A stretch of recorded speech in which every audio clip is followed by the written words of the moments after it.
যুদ্ধ থেমেছে, তবে এর সমাপ্তি ঘটেনি। বলছি ইরান ও ইসরায়েলের মাঝে ঘটে যাওয়া সাম্প্রতিক যুদ্ধের কথা। যে কোনো সময় যেন আবারও শুরু হয়ে যেতে পারে এই যুদ্ধের নতুন অধ্যায়। হয়তো এর মাধ্যমে ইরান চালাতে পারে তাদের অপারেশন ট্রু প্রমিস 4ও। তেমনটাই কি ইঙ্গিত দিলেন ইরানের সামরিক বাহিনীর শীর্ষ এক কর্মকর্তা? ইরানের আকাশ আর আগের মতো নয়। দেশটি আজ আগের চেয়ে বহুগুণে শক্তিশালী, বহুগুণে প্রস্তুত। খাতাম আল আনবিয়া central হেডকোয়ার্টারের commander major general Abdullahi ঘোষণা করেছেন, দেশের সার্বভৌমত্ব রক্ষা করার জন্য সশস্ত্র বাহিনী এখন সম্পূর্ণভাবে প্রস্তুত। তাদের বাহিনী সবসময় দেশের সার্বভৌমত্ব, জাতীয় নিরাপত্তা এবং ইসলামিক রেভলিউশনের অর্জনগুলো রক্ষায় প্রস্তুত।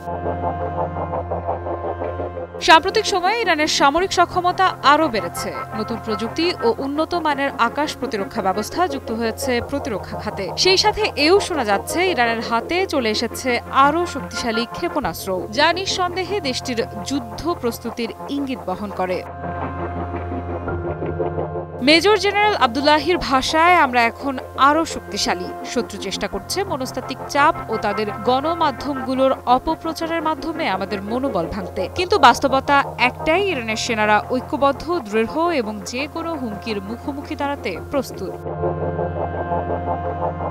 চলতি বছরের 13 জুন ইসরায়েল হঠাৎ করে আক্রমণ চালায় ইরানের ওপর। ইরানের শীর্ষ সামরিক কর্মকর্তা, পারমাণবিক বিজ্ঞানী ও সাধারণ নাগরিক সবাই হয়ে ওঠে ইসরায়েলের আক্রমণের লক্ষ্যবস্তু। মধ্যপ্রাচ্যের আকাশে উত্তেজনা ছড়িয়ে পড়ে। প্রতিক্রিয়ায় ইরানের সশস্ত্র বাহিনী চালায় অপারেশন ট্রু প্রমিস 3। নিজ দেশে নিজস্ব প্রযুক্তিতে তৈরি নতুন প্রজন্মের ক্ষেপণাস্ত্র ও ড্রোন প্রথমবার ব্যবহার করা হয় এ অভিযানে। শত শত ক্ষেপণাস্ত্র এবং ড্রোন ইসরায়েলের আকাশ প্রতিরক্ষা ভেঙে দিয়ে দখলদার ইসরায়েলের গুরুত্বপূর্ণ সামরিক, গোয়েন্দা, শিল্প, শক্তি এবং গবেষণা উন্নয়ন কেন্দ্রগুলোতে আঘাত হানে।